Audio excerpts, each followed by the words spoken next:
What's up, guys? What's up, guys? This is Ty Zen, and I'm broadcasting from Times Square in New York. And in this video, guys, I want to share with you guys something that recently happened.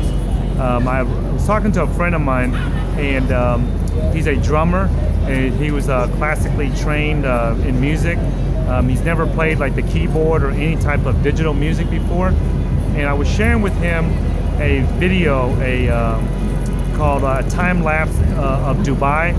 And in the background, they were playing some electronic music.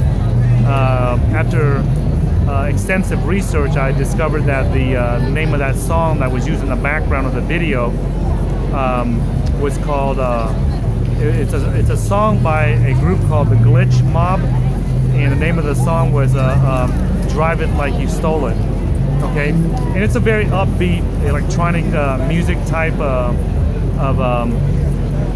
music. And I was sharing that with my traditional drummer friend, and he did not view it as real music or real art, simply because it was done on a keyboard or a synthesizer or whatever electronic device that the Glitch Mob used to create that artwork.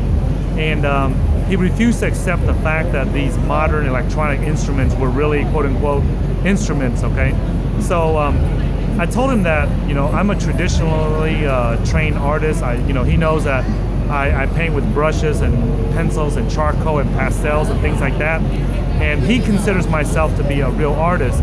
But then when he sees other people doing artwork with Photoshop and stuff, he doesn't really consider them to be artists, because he thinks that it's something that was digitally manipulated.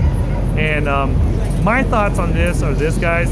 I grew up in an environment where I learned how to paint and draw with pencils, brushes, and pastels and charcoal.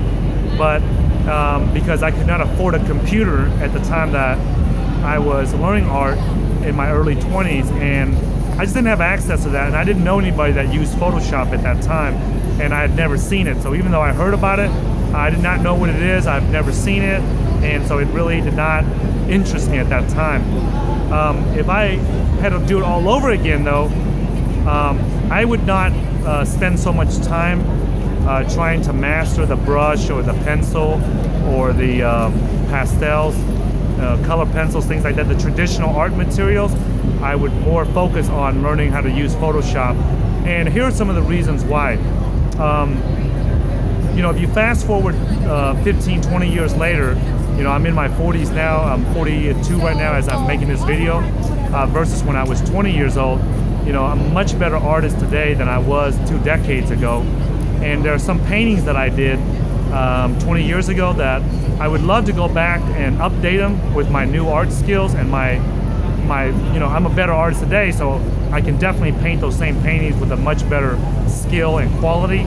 But I'm not able to do that because they're oil paintings and they're already put up, they're already mounted, they're already framed, and I really can't go back and just go into the churches and the other people's homes and repaint their portraits and repaint the church's murals that I did on the walls and stuff, okay? So that's one advantage, okay? The other advantage is that most people that are not professional artists, they don't realize that artists make a lot of mistakes as they're creating their artwork. And when I was young, if I made a mistake in oil, I would have to wait for the oil to dry. I would have to redo it, because the canvas and everything was so expensive, and the paints were so expensive that I was forced to learn how to do it correctly. And so I could not afford to make a lot of errors because that costs a lot of money. Whereas when you do Photoshop, you can make 1,000 errors and you can still recover from it. Okay, that would probably be the second reason. So the first being that I can go back and update the artwork with my current updated skills, and the second would be that you have more room to make mistakes and recover from it with Photoshops. Okay, the third thing is that I really like about Photoshop is that, or any kind of electronic digital artwork, is that you have the ability to layer your artwork.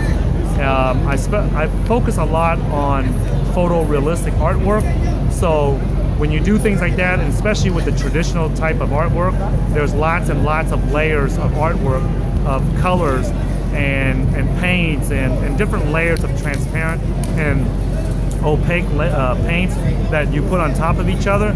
And it's very, very difficult, and it takes, I wouldn't say it's difficult, but it takes a long time to control that inside a brush or inside acrylic or oil paint. With Photoshop, you can do that at your own pace. You can control how transparent you want it or how opaque you want it, okay? So that's another reason. The fourth reason has to do with cost and economy. Usually when I paint a full-size portrait of someone, if you count all the materials, the portrait, the paints, the canvases, the brush, and the professional grade oils and everything that I need, or the professional grade acrylics that I need to paint that portrait, I mean, that already costs like probably $200, $300, $400 already in just materials alone, okay? So that I can paint a quality portrait. With Photoshop, you can, you know, I think right now, they're trying to get away from selling the actual software now. So you have to pretty much rent it each month. And it's like $40 or $50 a month or something like that. And you can just pretty much have unlimited use of Photoshop. And you can use all the paint, all the colors you want, mix and match them the way you want it. And it does not cost you anything. If you mess up, you just remove that layer and then repaint it again. So the cost and the efficiency of it is a big deal, okay? And so I thought I would share that with you guys from someone that was that grew up and learned and spent thousands of hours and probably put in 10,000 hours on the brush, painting with a brush, pencils and charcoal and pastels and color pencils. I would have to say that if you are learning art nowadays, you will have a huge advantage if you learn and start with using Photoshop. I would even add this, I forgot to mention this, when it comes to reproducing your artwork, when I create an original painting, it's very difficult for me to replicate it and do the same thing 100 times or 1,000 times. But you know, if I do it in Photoshop, I can save that file as a digital file, and I can go to the print shops and print out the giclées, which is a laser printing of my painting, and I can scale it up to whatever size, how big I want it, or how small I want it, and have the accurate resolution that I also want in the painting as well. So that would be like the fifth reason that I would suggest that if you're a beginning artist, to spend some time learning Photoshop, because that's a huge advantage for you, okay? So hopefully guys, this video helps you guys understand the difference between traditional and modern art techniques and tools mainly, okay? And the way that you learn them. If you guys like this video, give it a thumbs up. If you don't like it, give it a thumbs down. And if you like it, make sure you subscribe to my channel and visit my website, artisthangout.com. And if you got any questions or comments, make sure you leave it in the comment section below, and I'll try to get to it and take your suggestions into heed. Thanks for watching this video, guys, and I'll see you guys in the future video.